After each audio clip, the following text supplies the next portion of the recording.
Моя работа была довольно рутинной.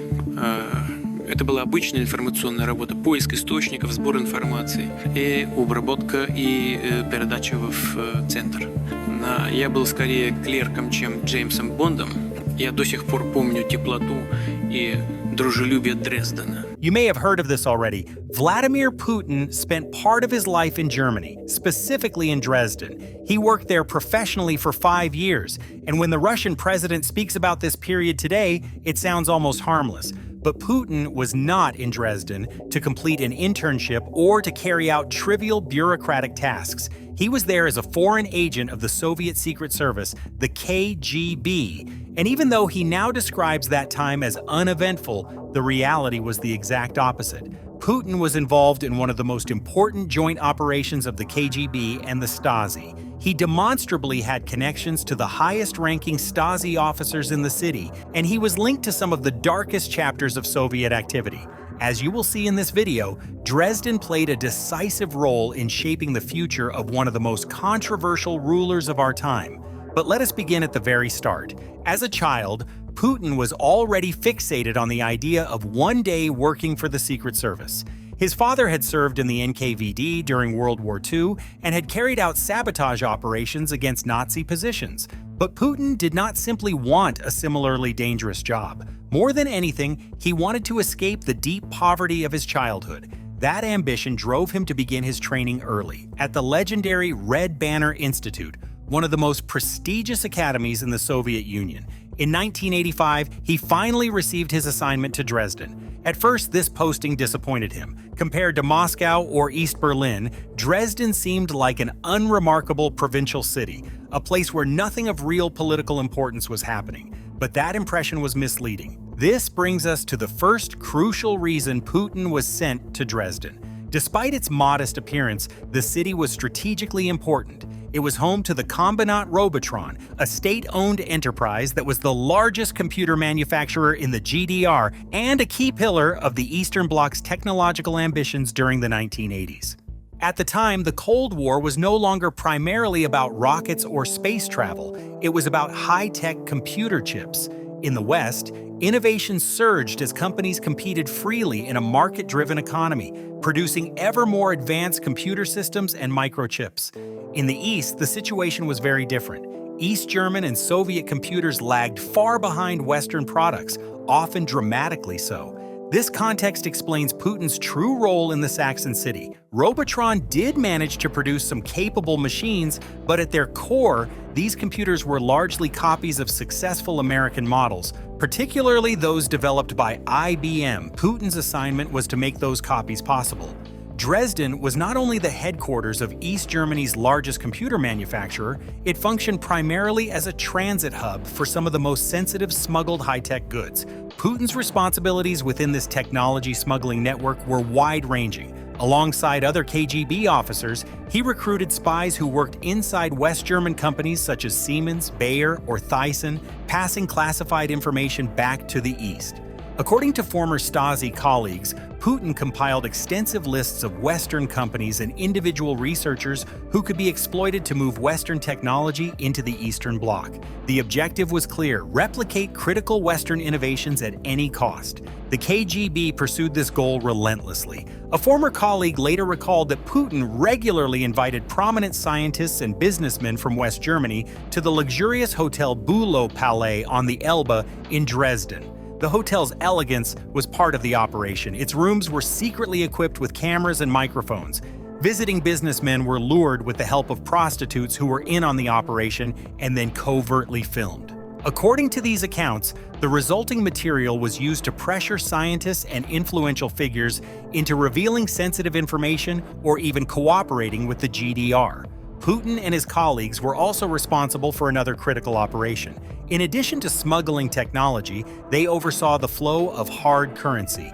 The planned economies of the GDR and the Soviet Union were chronically weak.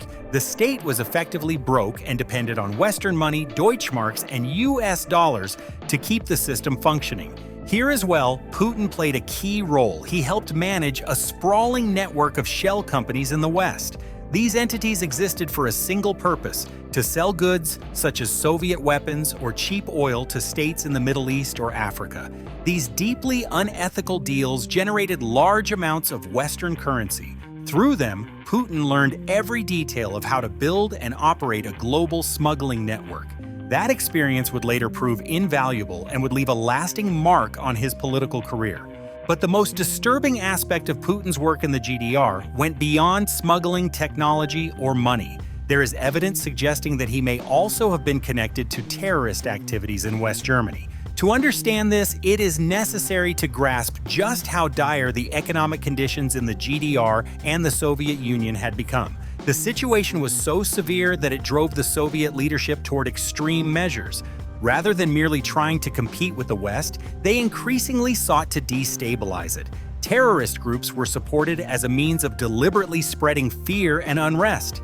Near East Berlin, Soviet intelligence services even operated a training camp for members of the Palestinian terrorist organization PLO.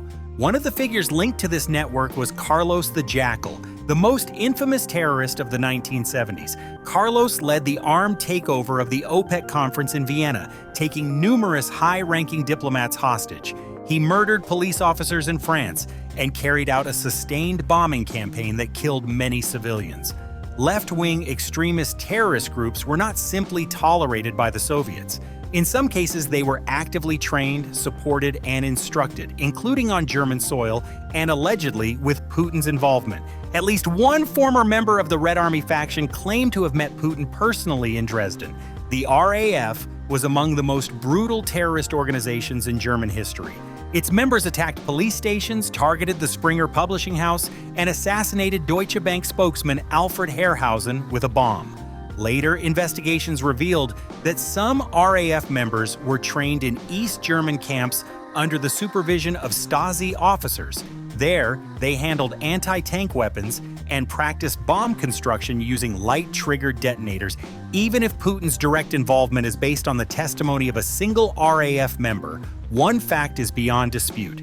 As a KGB major stationed in Dresden, Putin would have been fully aware of these groups and their activities. And his connections to violent operations do not end there. According to Klaus Zuchol, a former Stasi officer, Putin attempted to obtain a scientific study at any cost. The study reportedly dealt with lethal poisons designed to leave almost no trace. When his initial efforts failed, Putin allegedly tried to blackmail the scientist using compromising material. Zuchol made these claims in statements to the investigative journalism network Corrective.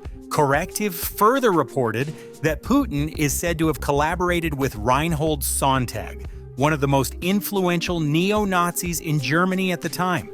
There are indications that Sonntag was personally recruited by Putin and operated as an informant in West Germany. During his years in Dresden, Putin gained a deep understanding of how the Soviet system truly functioned. More specifically, he learned what may have been its most fundamental principle: the existence of two parallel realities. Officially, everything followed the rules.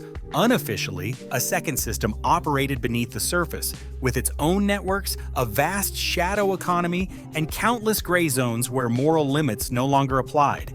These networks, connections, and shell companies later helped propel Putin to the presidency of Russia in the 1990s. In 1992, for example, Putin served as chief advisor to the mayor of St. Petersburg.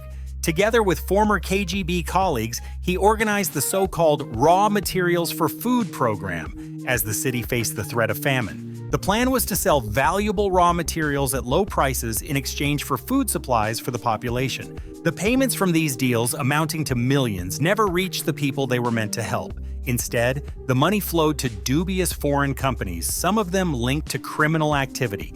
The structure of these transactions mirrored the shell company operations Putin had helped manage in Dresden, and the pattern did not stop there. For Putin, this was only the beginning. Critics who attempted to investigate these food deals later died under unexplained circumstances. Even during his ascent to power, Putin relied on methods he had mastered years earlier. He assisted President Boris Yeltsin using tactics typical of the KGB. When Prosecutor General Yuri Skuratov announced a major corruption investigation into Yeltsin's government, a video suddenly appeared on national television showing Skuratov with two prostitutes. The operation was widely believed to have been orchestrated by Putin. Skuratov was subsequently dismissed from his position, a move that benefited Yeltsin directly. This act of loyalty was one of the key reasons Putin was later chosen as Yeltsin's successor. Once in power, these methods continued. Over the years, Putin transferred vast portions of Russia's wealth, including major oil and gas companies and key banks, to former KGB associates. In doing so, he ensured that the power of the old Soviet intelligence elite remained firmly intact. That brings us to the present. Were you aware of Putin's past, and do you see parallels between his early career and the way he governs today? Share your thoughts in the comments. Bye, and see you next time.